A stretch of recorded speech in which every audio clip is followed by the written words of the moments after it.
Bukod sa mga langka, malawak din ang maisan sa bayan ng Malvar. Ngayong araw, inabutan pa namin ang mga magsasakang nag-aani ng mais. Aba, meron daw gustong tumulong sa pag-aani ng mais. Ang aktres at komedyante na si Divine Ausina. Asa kabukira! Ano po sa ni Ma'am Cara na mamitas ng mais? Ako ho? Opo. Ano pong sabi niyo? Ale? Opo. Ito po sa akin. Kasi niyo ho yan. Ito ho? Opo. Akala ko naman, ipapamana na ni Ma'am Cara yung maisa na ito. Yun pala, pagtatrabahuin ako. Sir, nag-chick-tint ako para today eh. Magtatrabaho na po ako. Opo, ma'am. Tama ang narinig mo, Divine. Sabi ni Kuya, para hindi maging corny, kailangan daw tumulong sa pag-aani. Sige po, punuin niyo po, ma'am, ang 2 sakong yan. 2 sako po ang pupunuin ko. Kakargahin ko po ito. Opo, ma'am. Ma'am Cara, ano ba itong pinasok ko? Japanese white corn variety ang mga mais na inaani nila Divine. Ito ang mais na kadalasan nating sinasahog sa mga gulay. Kuya, malapit na ba tayo sa 2 sako? Matagal pa, ma'am. Matagal pa, kuya.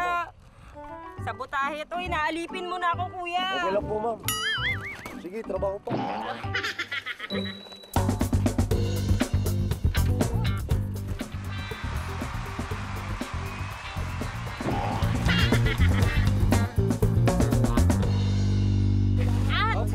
We have arrived in our destination. Kuya, nasaan tayo ngayon? Dito na po natin, ma'am, ibababa at titinurin po yan dito. Titinurin? Ano yung titinurin, kuya? Ay di, pipilihan po.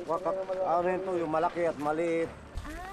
In English, isusort. Opo, ma'am. Pagkatapos isort, Ay di, saka po dadali ng palengke, ma'am. so pipiliin natin according to size at quality. Primera, segunda, at tercera. Sinusort nila according sa laki ng mais. Tama, Kuya Bini? Okay.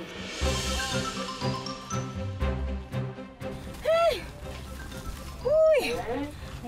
Nakakapagod naman pala itong pag-ani ng mais. Grabe. At dahil masipag ka, Divine, meron ka raw masarap na reward. After natin manguha ng mais, ay, syempre, magluluto na tayo. Kasama si... Nanay Alice. Nanay Alice! Ayan, Nanay Alice. Ano ang lulutuin natin ngayon, Nanay Alice? Bulang lang na mais.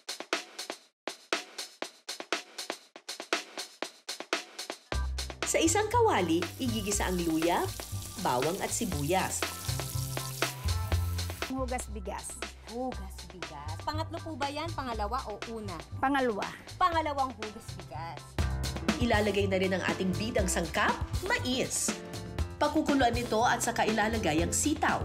Ating ihuhulog na ang patola. Ito na.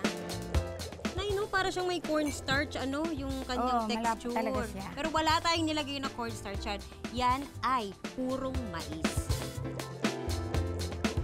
Titimplahan ito ng asin at paminta. At saka lalagyan ng malunggay. Makalipas ang ilang minutong pagpapakulo, luto na ang bulanglang na mais. Ay, ang sarap. Perfecto bilang appetizer. Para kasi siyang crab and corn soup. Parang ganun yung naiisip ko sa kanya. Diba, tumataas yung kilay? Pag tumataas yung kilay, merong nalalasahang masarap eh. Kumbaga merong spark. Ganon.